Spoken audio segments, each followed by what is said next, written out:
The Cursed Book of Saint Cyprian, the hidden truth the Church doesn't want you to know.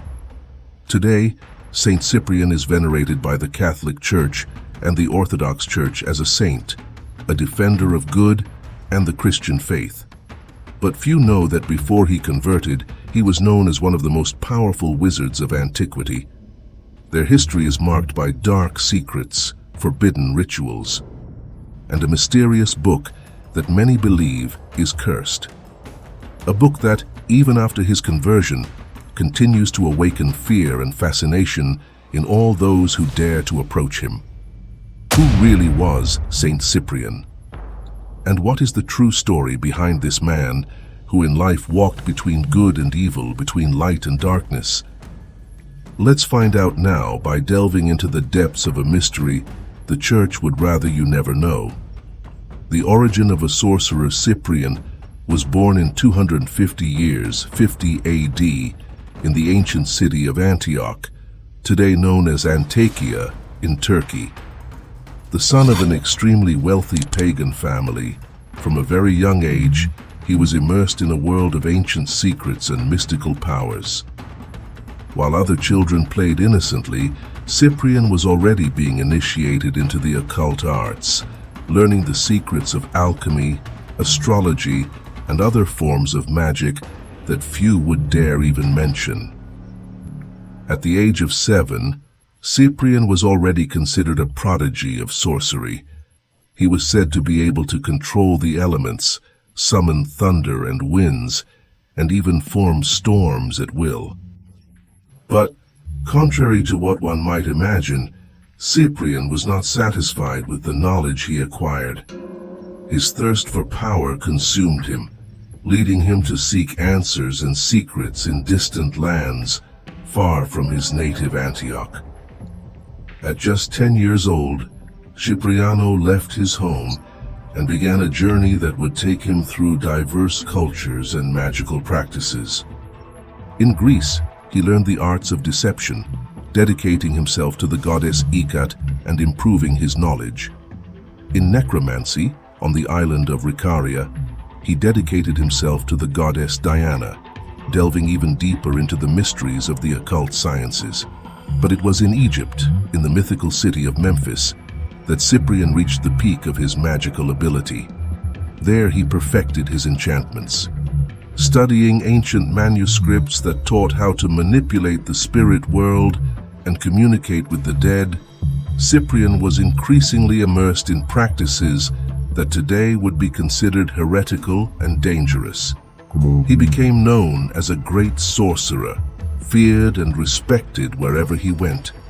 With each new city he visited, his fame grew, as did rumors of his supernatural abilities. But even for a man like him, fate had a surprising twist in store. Returning to his hometown, Cyprian established himself as a great sorcerer involved in rituals that connected him to the supernatural. But it was there in Antioch that he would meet Justina, a devout Christian girl who would change the course of his life forever. Justina was an extraordinary woman of unusual beauty and unshakable faith. She had consecrated herself to Christ, dedicating her life to prayer and chastity. When a wealthy young man from the region named Aglaidas fell in love with her, Justina refused his marriage proposal, preferring to keep her vows to God.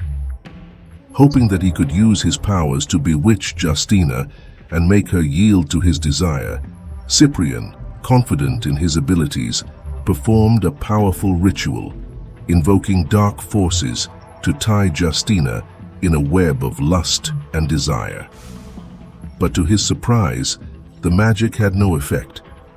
Justina, protected by her faith and the sign of the cross, remained immune to the forces of evil. Cyprian, accustomed to mastering the elements and manipulating the supernatural, was deeply shaken. How could a simple Christian woman defeat the power of such an experienced sorcerer? This unexpected defeat triggered a spiritual crisis in Cyprian.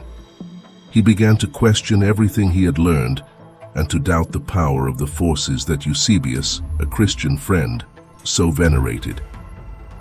He took advantage of this moment of weakness to present to Cyprian faith in Christ, and little by little, the powerful sorcerer began to move away from magical practices.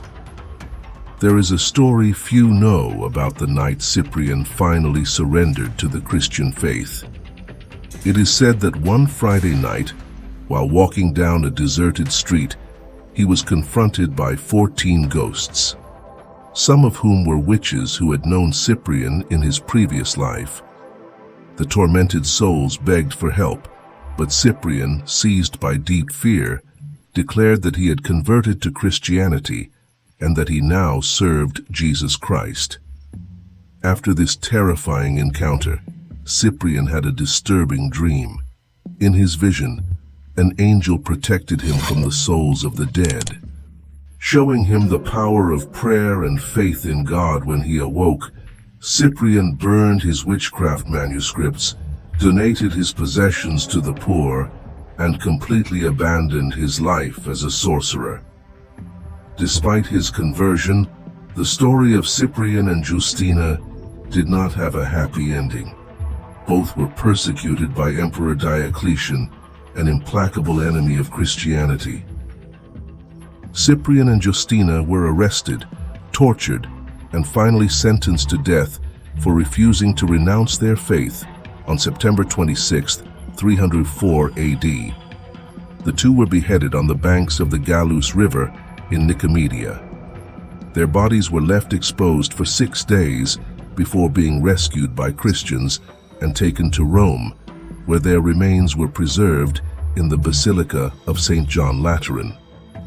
But Cyprian's death did not erase his legacy.